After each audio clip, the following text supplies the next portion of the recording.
नमस्कार दोस्तों, आज की वीडियो में हम जानेंगे कि गन्ने में हमको अंतिम उर्वरक कौन सी देनी चाहिए, कितनी मात्रा में देनी चाहिए और किस तरीके से देनी चाहिए, यानी कौन सी सावधानियां रखनी चाहिए और साथ में हम कौन कौन सी चीज़ें मिलाकर दें जिससे हमको गन्ने का उत्पादन काफ़ी बढ़िया मिल जाए। तो दोस्तों, इसी पर हम आज डिटेल से बात करने वाले हैं। नमस्कार। अंतिम उर्वरक हम उसी समय देते हैं जब हम गन्ने में कूड़ चढ़ाते हैं, यानी गन्ने के ऊपर मिट्टी चढ़ाते हैं।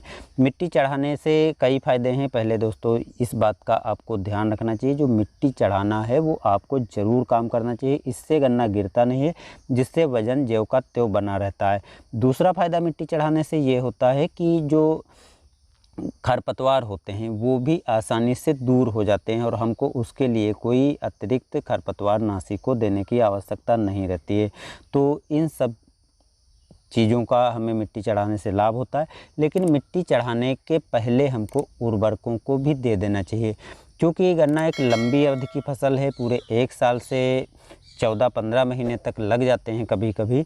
तो ऐसे समय में लंबी अवधि के कारण जो नाइट्रोजन तो हम देते ही हैं, लेकिन उसके अतिरिक्त फास्फोरस और पोटास की भी हमको पूर्ति करनी चाहिए। तो इसके लिए दोस्तों हम बहुत सी उर्वरकें देते हैं। बहुत से किसान भाई इस समय जो है DAP 1846 देते हैं, तो बहुत से किसान भाई NPK 12-32-16, 20-20-0-13 या 10-26-26 ऐसी उर्वरकें देते हैं। बहुत से किसान भाई सिंगल सुपर फास्फेट को देते हैं और साथ में पोटास देते हैं। तो इसमें से कौन सी बेटर रहेगी, क्योंकि दोस्तों ये निर्भर करता है कि हम कौन सी उर्वरक दें जिसका हमें लंबे समय तक लाभ मिले। वैसे दोस्तों DAP भी कोई ख़राब नहीं है, DAP भी आप दे सकते हैं, NPK भी दे सकते हैं, लेकिन जो इसमें से सबसे अच्छे की बात कही जाए तो आपको इस समय देना चाहिए सिंगल सुपर फास्फेट।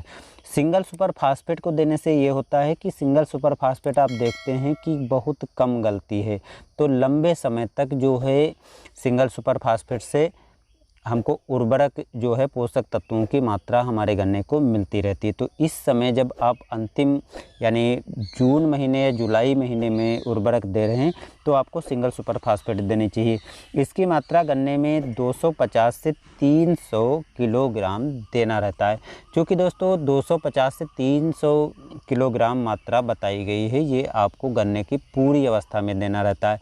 लेकिन शुरुआत में जब आप बुआई करते हैं तो कोई ना कोई उर्वरक देते हैं, इसलिए इस समय जब आप उर्वरक दें तो इसकी आधी मात्रा कर लेनी चाहिए। यानी 300 किलोग्राम का मतलब हो गया 6 बोरी। तो आपको 6 बोरी इस समय नहीं देना है, बल्कि आपको देना है 3 बोरी। 3 बोरी आप इस समय सिंगल सुपर फास्फेट ले लीजिए, उसके साथ में 2 बोरी आपको यूरिया ले लेनी है। दोनों को मिक्स कर लेना है और मिला करके आपको तुरंत बुआई कर देना है। लेकिन इन दोनों के साथ साथ दोस्तों एक चीज़ आपको ज़रूर मिला लेना है।